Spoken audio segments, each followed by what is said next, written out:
Yeah, but we lost the start. Huh? We lost the start, and after it's difficult to come back because you can manage.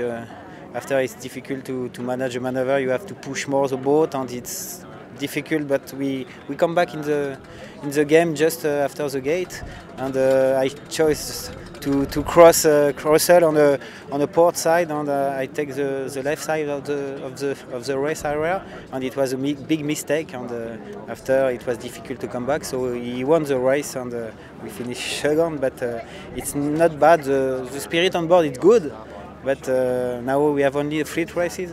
We are in good position, so I'm happy today.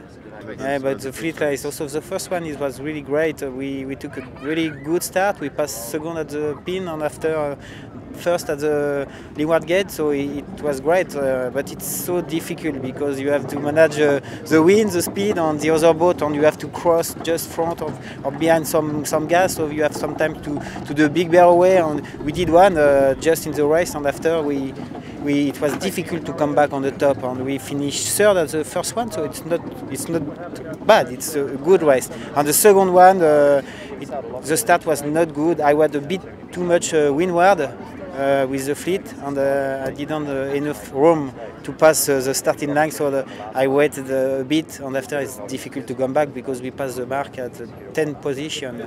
So after it's so difficult, but we on board we are okay, the spirit is there, the maneuver is good, the speed is there, so let's go now tomorrow.